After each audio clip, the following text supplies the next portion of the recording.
the world would be better if more people were making and instead of destroying. I want this world to be better for not just my children, but all children. These are resilient people. These are people who are fighting.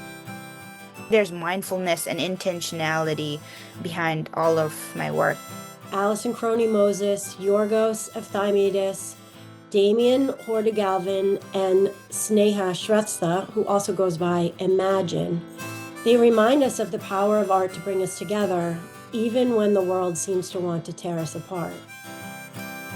Each artist represents a different way of seeing the world and using their art to explore the issues that are important to them today.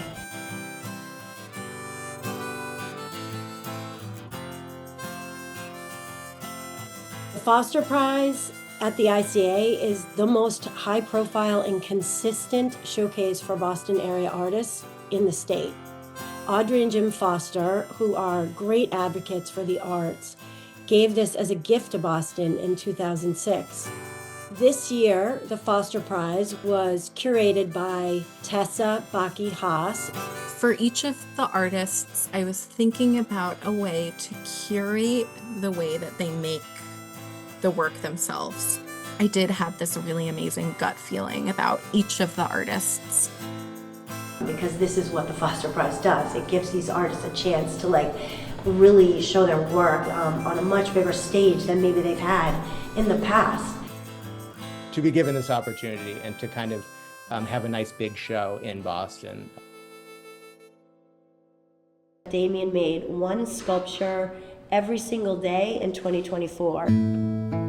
I think if you are engaged in meaningful work to you, if you are doing your best at whatever it is that you do, I think right off the bat, the world becomes a better place. He's kind of saying you can take anything and make art out of it, and then that way we're all artists, and I think it's very generous of artists when they help us feel that way. Gluing little weird things together, just to me, that's sort of like my stance against a world that I certainly can't make sense of. But most of all, it's kind of lighthearted, and God, but we all really need that right now. There's so much to talk about when we talk about everyone's identity, and mine specifically as being a Black woman and a Black mother, raising children in this society. We have to collaborate. We have to work together. We have to exist at the same time and to figure out how to shape the world together. Her work really showcases techniques that she uses to curve and form the veneer of wood to make these exquisite floors. You have to bend in order to get the end result that you want. And at a very basic level, I think people could learn a lot from that. The point is not to break the person in front of you. The point is that you both are shaped by each other. That's what's dominating my life right now, is how important my friends and family are, how much I'm leaning on them, how much we're needing each other, spending time with each other intentionally because of what's happening all around us that feels so unstable and chaotic. Artists like Sneha, whose room we're in right now, are showing us how they live their lives and what they're going through and what it means to them living in the world today. I wanted people to enter the space where they felt some sort of safety or refuge. I'm exploring, what happens when you bring sacred elements into contemporary spaces.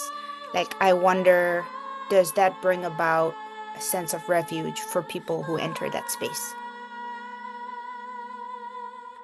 The painting itself might not take that long, but to get in that mindset to be able to execute that is what takes time. Sneha makes these incredible brushes and does a lot of this work with these single movements, using breath work and meditation to guide her hand. It was a great metaphor for how I navigate through my worlds and also what feels like home. Creating something bigger than a portrait and giving them maybe a place to belong. Yorgos, in this series, The Lighthouse Keepers, uses these clusters of images in order to make a portrait larger than just one picture of a person. As people retreat into their homes because they're scared because of the political situation, I want to bring light to images of these workers in their homes.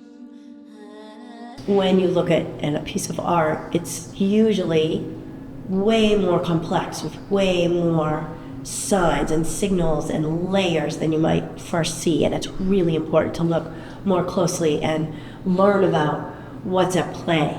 I seek subjects that instead of retreating, they decide to go out and be in the front, and that's why they are the first ones in line. Take the time to understand like what goes into a piece of art, and then we understand what goes into a life.